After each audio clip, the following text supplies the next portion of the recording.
Bismillahirrahmanirrahim. Assalamualaikum warahmatullahi wabarakatuh. Hamdan wa syukran amma ba'd.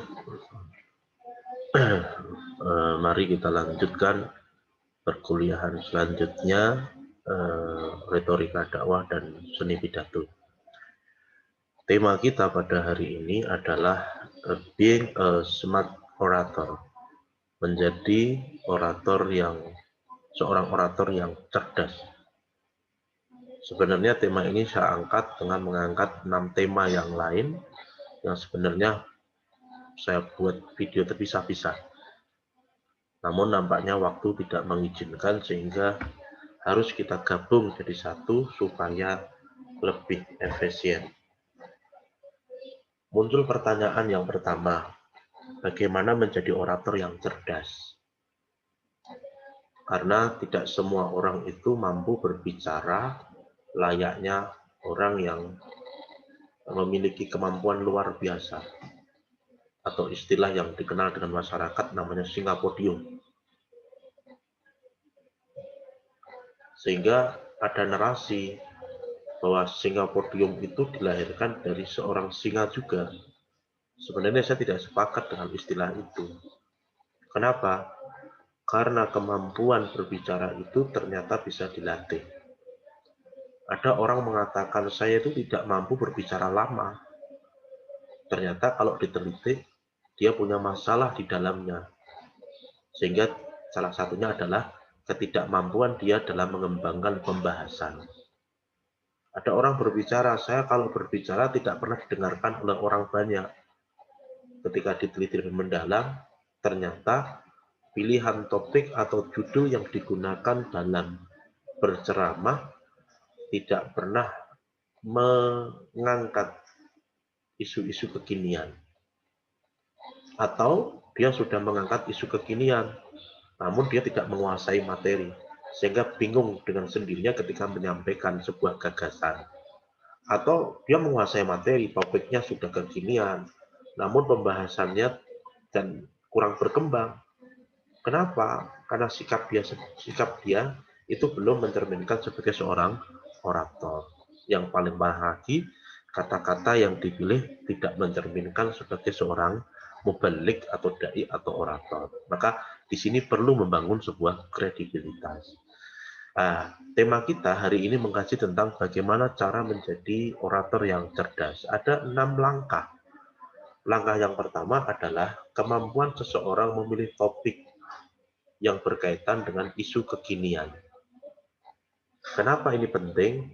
Karena kehadiran orator atau dihadirkannya orator itu sebenarnya adalah support secara psikologis dan sosial bagi masyarakat tertentu untuk menjawab tentang kebutuhan masyarakat yang berkaitan dengan isu-isu yang sedang berkembang di masyarakat terkait dengan pengelolaan pemahaman atau penambahan pengetahuan terhadap keberadaan kasuistik yang ada di tempat tersebut.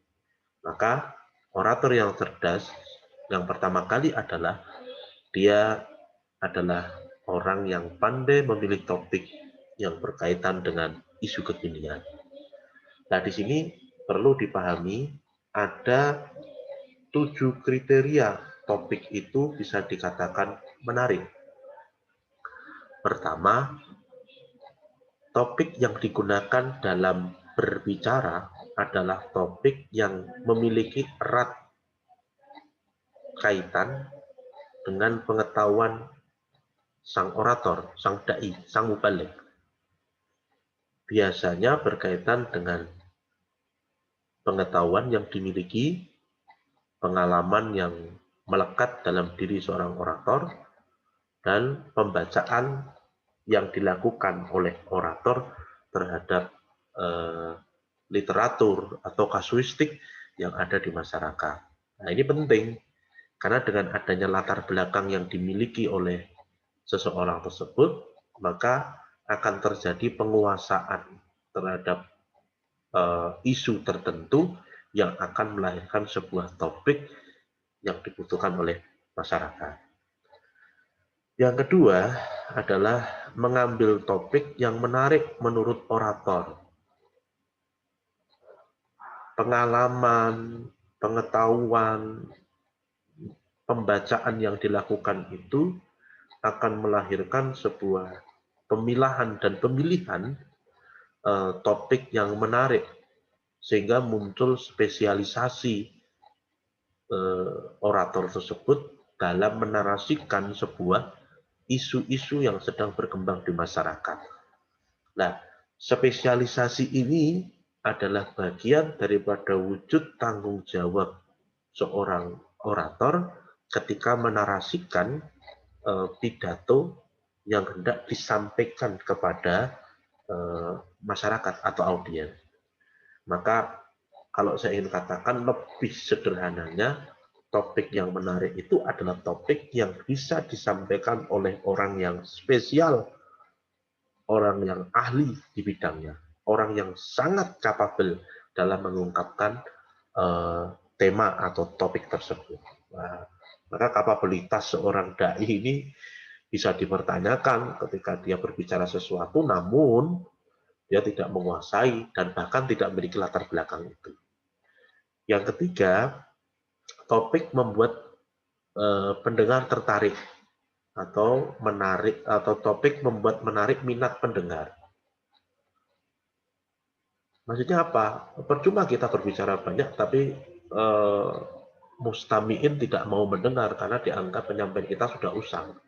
Percuma pula kita ngomong banyak, namun omongan kita tidak didengarkan karena sesuatu yang kita omongkan itu sudah pernah didengar. Maka disinilah ada yang disebut dengan istilahnya memperbarui pengetahuan, memperdalam, bahkan memberikan sebuah kemasan-kemasan yang baru agar apa? Agar merasa dia mendapat informasi baru. Maka disinilah untuk membuat menarik minat pendengar, tentunya orator ini bisa mengetahui apa yang dibutuhkan oleh masyarakat. Misalnya begini, orang berbicara Islam Indonesia itu sudah biasa. Orang berbicara Islam rahmatan lil alamin itu sudah biasa.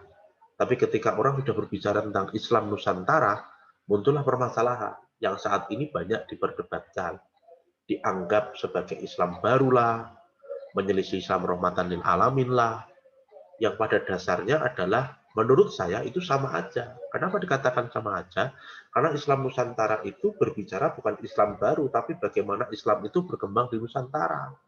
Sehingga Islam yang ada di Nusantara ini memiliki ciri khas tersendiri. Bagaimana cara mereka mempresentasikan agama, bagaimana cara dia melaksanakan ibadah, sehingga muncul tradisi-tradisi yang tradisi itu sebenarnya tidak lahir dari agama, tapi memiliki sisipan nilai-nilai agama. Maka dengan demikian dapat disimpulkan Islam Nusantara tidak mengangkangi nilai-nilai Islam rahmatan lil alamin. Justru Islam Nusantara itu adalah bagian daripada Islam rahmatan lil alamin yang berkembang di negara manapun. Maksud daripada Islam Nusantara itu kalau dipahami lebih mendalam lagi adalah Islam yang berkembang di Nusantara, yang sebenarnya adalah Islam yang ada di Indonesia. Nah, ini sebenarnya hanya ingin menampakkan ciri khas. Nah, inilah yang disebut dengan istilah menarik minat pendengar. Yang nomor 4, topik sesuai dengan pengetahuan pendengar. Ini penting. Kita mengambil topik yang pendengar itu tidak mengetahui. Kenapa? Karena background pendidikan, serapan informasi, ini perlu. Jadi kita tidak mungkin berbicara tentang nuklir atau hal-hal yang berkaitan tentang ilmu yang tidak dikuasai oleh masyarakat. Walaupun kalau sebagai pengantar itu tidak masalah, tapi menjadi masalah ketika kajian itu menjadi tema utama.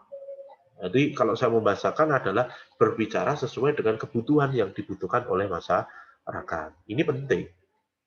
Nah, yang nomor berikutnya, topik harus jelas ruang lingkup pembahasannya. Jadi ruang lingkup ini adalah menurut saya pembatasan. Jadi poin-poin apa saja yang hendak disampaikan.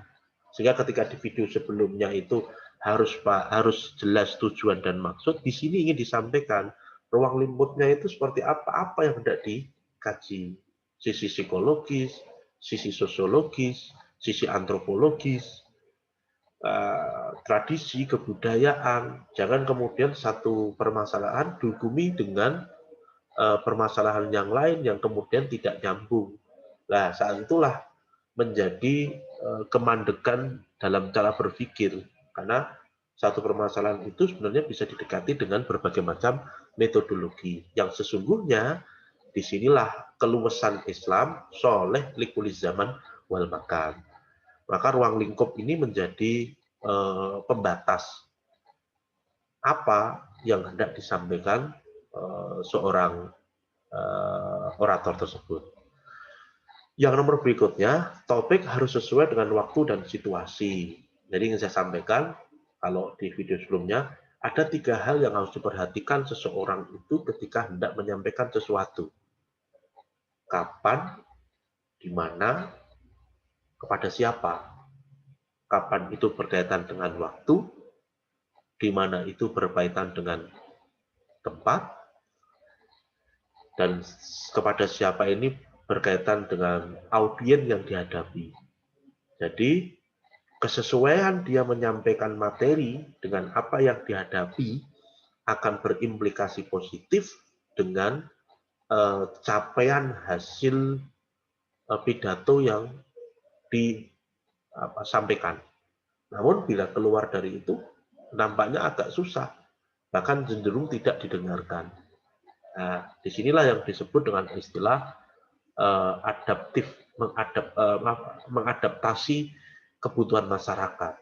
Jadi tidak bisa sesuatu yang lama dipaksakan untuk hidup di masa kini, karena zaman ini kan berkembang sesuai dengan perkembangan zaman. Yang berikutnya kita singkat, topik harus ditunjang dengan bahan yang lain. Maksud daripada kalimat ini adalah topik yang hendak disampaikan tentunya hasil dari pembacaan yang banyak. Entah itu literatur, pengalaman, informasi, yang ada yang membuat kajian itu menjadi multi pengetahuan yang nanti akan melahirkan sebuah kesimpulan dari beberapa pembacaan yang telah dilakukan ini. Yang salah satu fungsinya adalah untuk memperkuat argumentasi sehingga apa? Pidato yang akan dibangun itu akan lebih menarik. Nah, inilah yang disebut dengan istilah orator yang cerdas adalah orator yang pandai memilih topik yang berkaitan dengan isu kekinian dengan 7 kriteria yang harus lekat dengan topik yang hendak disampaikan.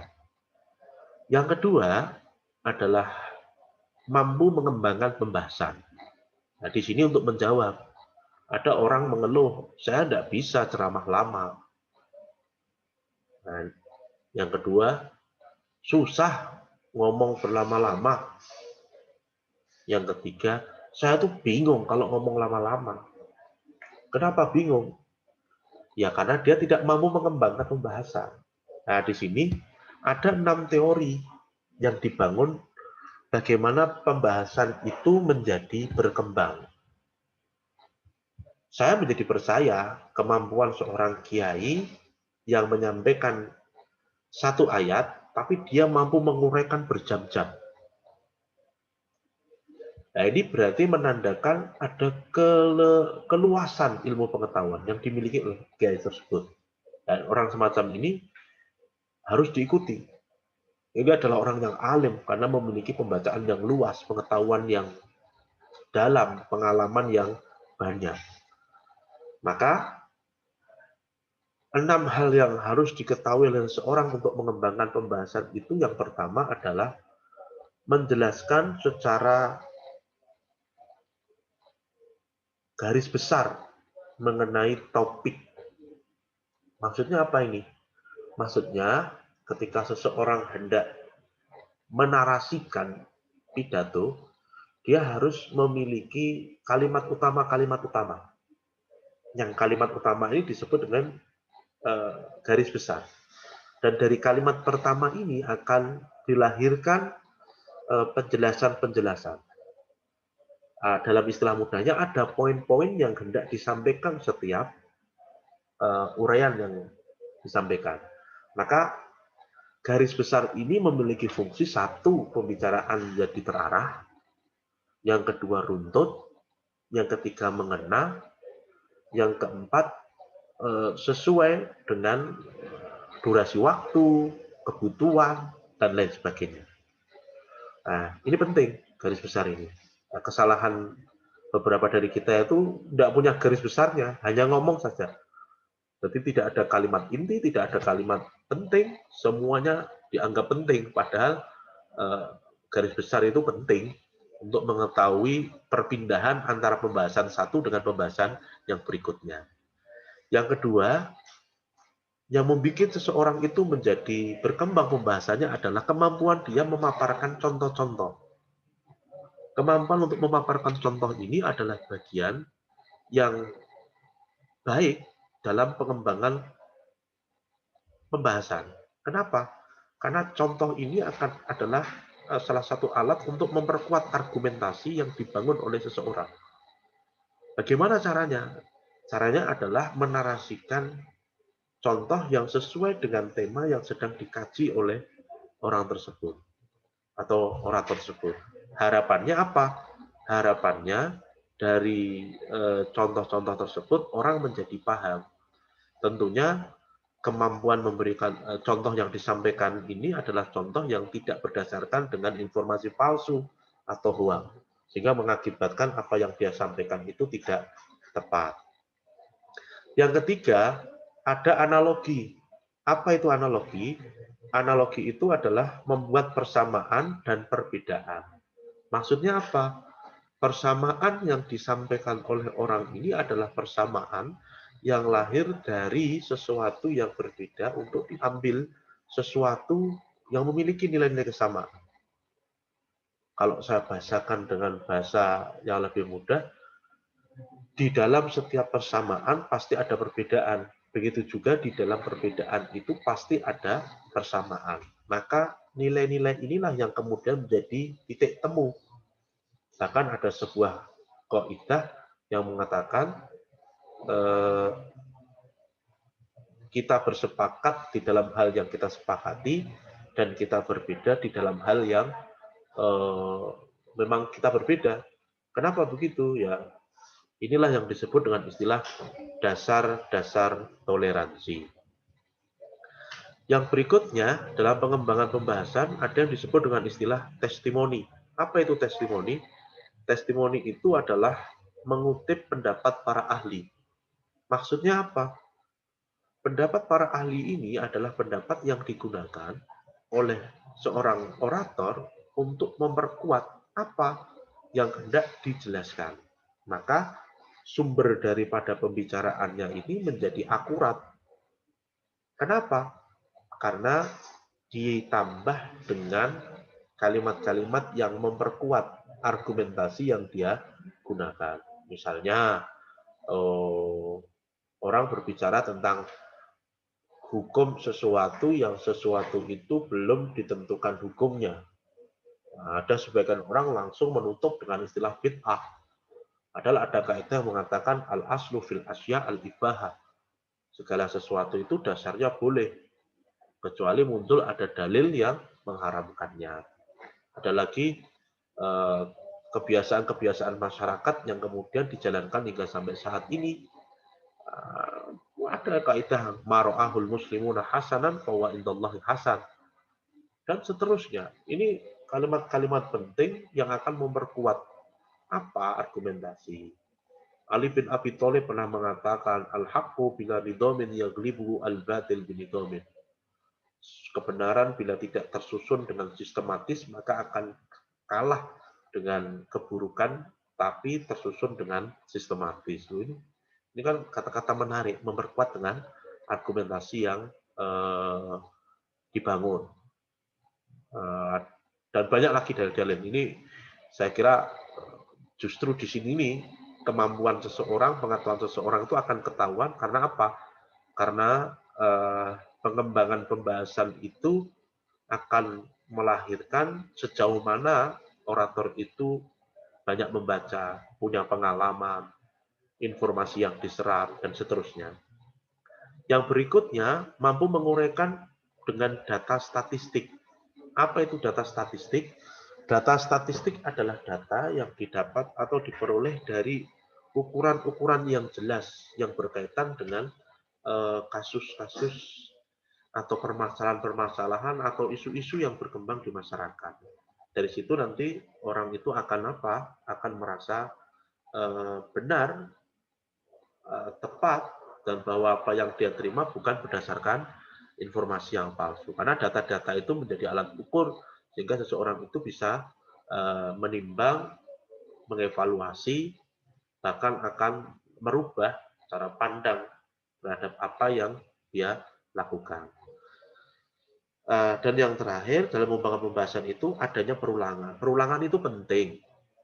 Agar apa? Informasi yang diserap itu tidak salah. Ada perulangan. Misalnya yang perlu diulang adalah kalimat-kalimat penting. Agar apa? Agar cara menerima dia, cara memahami dia, itu sesuai dengan apa yang diharapkan oleh orator.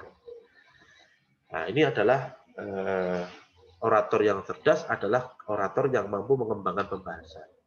Yang ketiga, orator dikatakan cerdas adalah orator yang cakap dalam memilih kata-kata. Ingat, yang perlu kita ada sebuah kaidah yang ada dalam bahasa Indonesia, mulutmu adalah harimaumu. Dari ucapan seseorang itu banyak timbul masalah.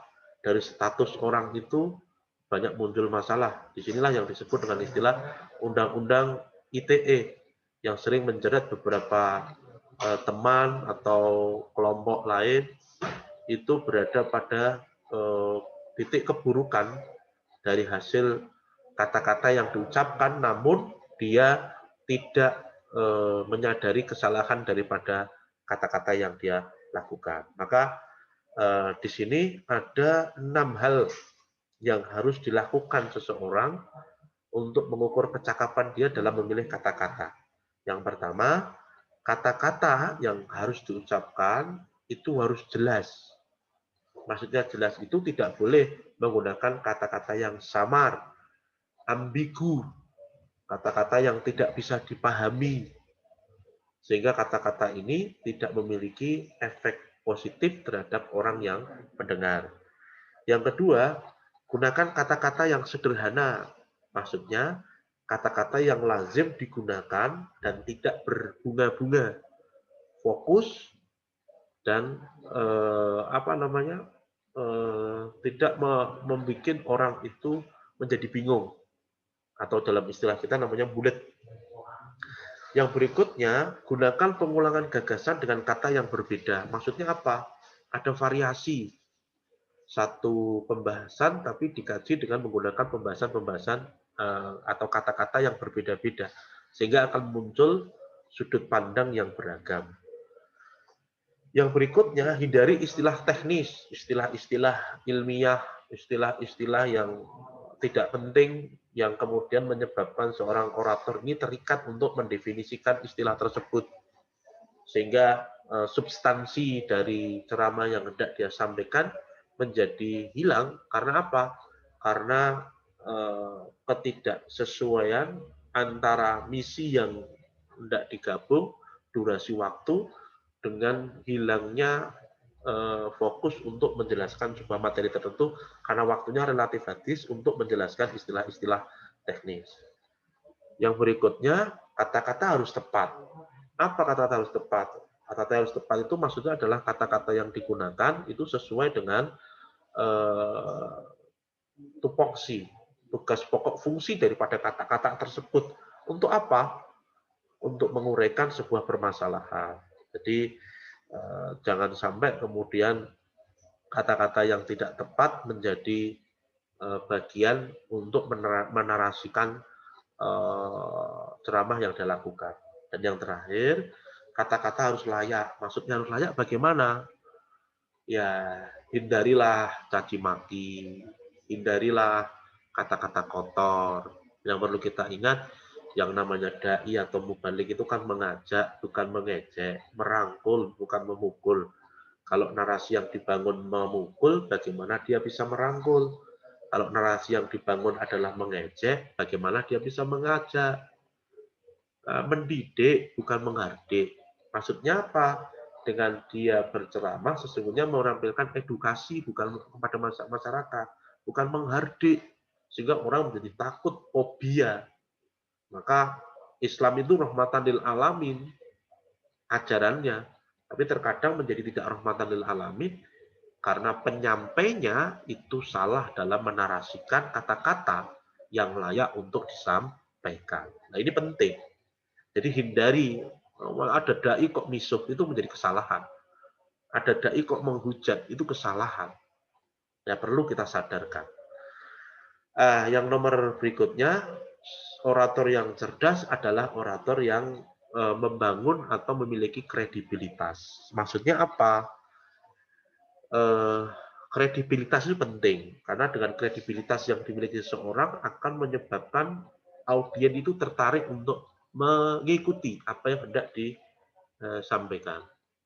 Contoh, kemasyhuran tokoh tersebut, keahlian tokoh tersebut, sehingga apapun, bagaimanapun orang tokoh tersebut menyampaikan, dia akan merasa tertarik untuk mendengarkan. Bagaimana Muhyiddin Gus Baha begitu banyak karena kredibilitas beliau sebagai seorang kiai, ulama, dai, mubalik, dan kapabilitas beliau sebagai keilmuan beliau ini luar biasa. Maka pengikutnya sangat banyak. Nah, di sini perlu kita lihat bahwa membangun kredibilitas itu ada 4 hal. Yang pertama, memiliki latar belakang pendidikan yang jelas terhadap apa yang disampaikan. Jadi kalau istilah kita, ilmu itu sanad dan matannya jelas. Ilmunya yang didapat jelas, siapa yang menyampaikan jelas. Jadi tidak bisa undur makola wala tandur mankola itu tergantung. Tapi dalam hal ilmu, siapa yang berbicara dan siapa yang menyampaikan sudah menjadi alat ukur. Kenapa? Karena ketersambungan sanad keilmuan ini penting antara guru dan murid.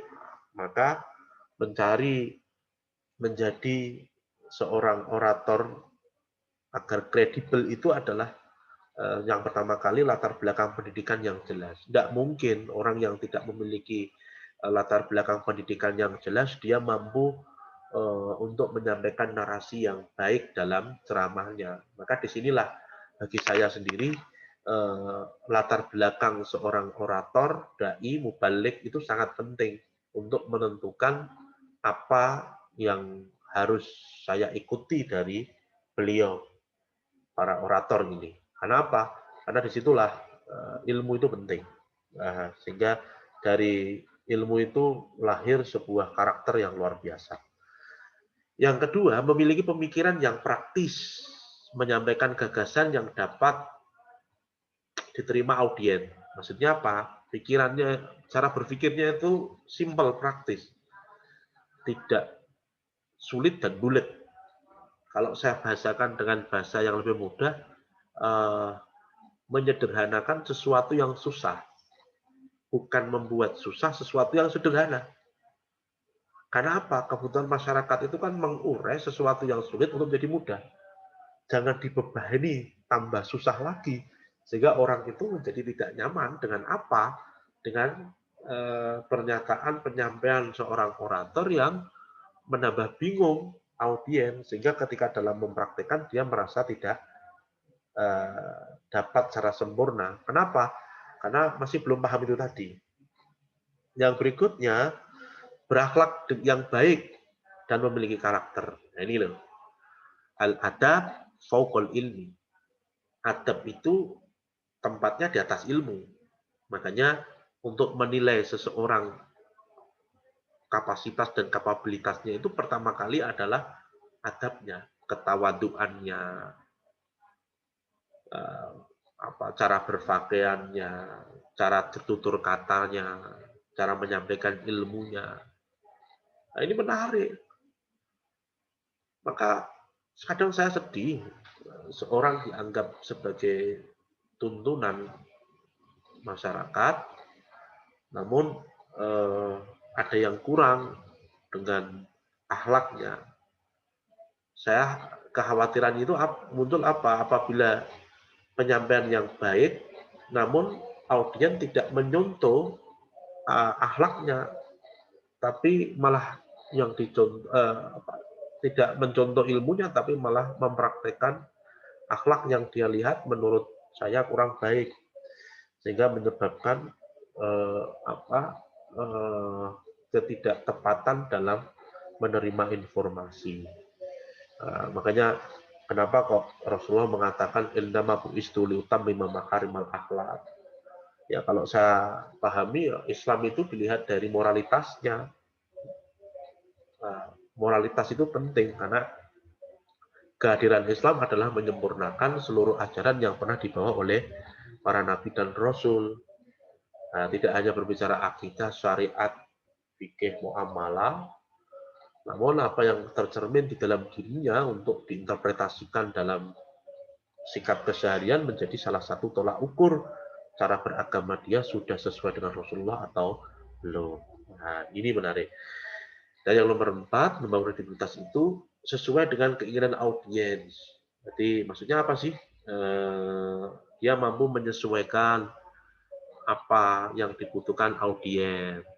Kenapa? Ya karena kita mengajak, sehingga orang yang kita ajak itu adalah orang proses pembauran yang kita lakukan itu harus menyesuaikan dengan keberadaan mereka.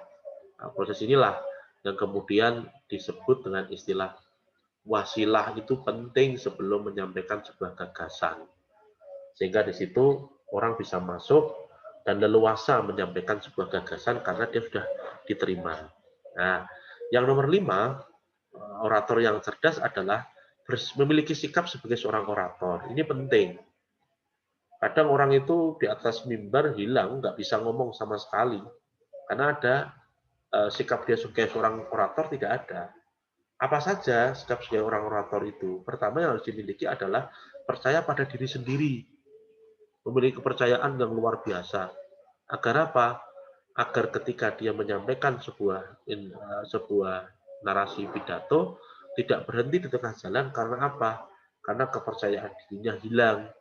Salah satu contohnya adalah mungkin salah satu tamu undangan yang ada di situ memiliki pangkat dan jabatan atau keluasan ilmu yang lebih dari dia. Ada lagi mungkin misalnya permasalahan yang lain dia tidak menguasai, ini menjadi permasalahan. Maka sikap sebagai orang orator dia hilang. Yang kedua, bersikap tenang, tidak menunjukkan ketakutan. Tenang itu penting, karena dari ketenangan itu akan memudahkan otak untuk berpikir, menarasikan sebuah ungkapan atau kata-kata yang sesuai dengan apa yang sedang dipikirkan. Kalau dia sudah tidak dalam kondisi tenang, maka otak ini atau cara berpikirnya ikut tidak tenang, sehingga ketidaktenangan itu akan melahirkan sebuah kegagalan dalam menyampaikan sebuah informasi. Nah, yang ketiga, memiliki nafas yang panjang. Ritme itu penting. Karena ritme penyampaian yang dilakukan oleh seseorang tentunya berkaitan dengan aturan nafas, kekuatan seseorang. Kan tidak mungkin setiap kata kita bernafas, setiap kata kita bernafas tanpa dilihat oleh audiens ya. Kenapa? Karena dengan mengatur ritme ini sesungguhnya dia sedang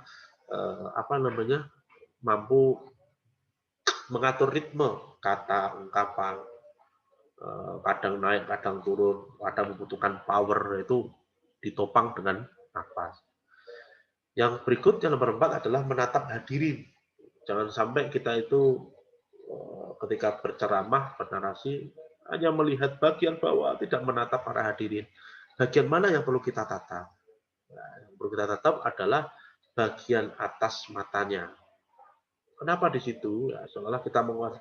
Jadi eye contact itu penting. Pandangan mata, ada keterikatan mata. Jadi ketika kita melihat audiens, di situ satu kita mentransfer kepercayaan diri kepada yang hadir. Yang hadir pun juga akan merasa percaya diri, merasa nyaman dengan penceramah. Karena yang ceramah ini adalah orang yang sudah mentransfer pengetahuan melalui tatapan mata. Menurut saya adalah keberanian dia itu sudah tampak dari pandangan yang dia lakukan. Ini menarik menurut saya.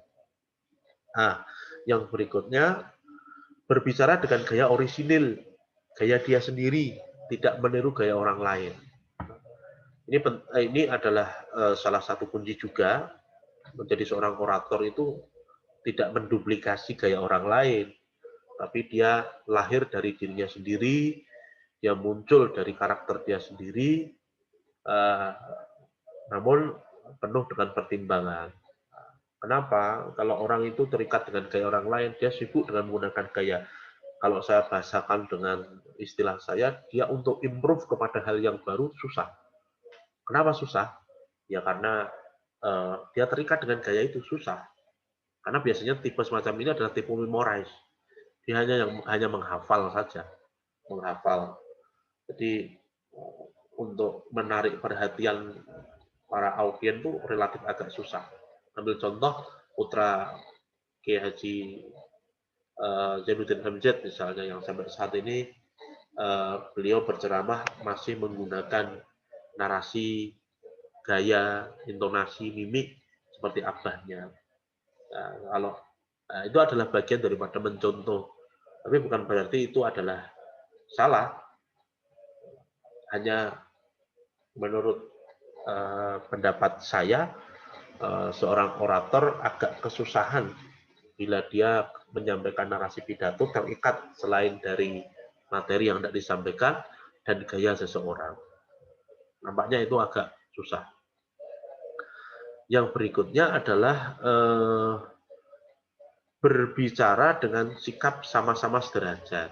Nah, ini loh, berbicara bisa masuk kepada orang lain, bahkan mampu memancing tawa seseorang.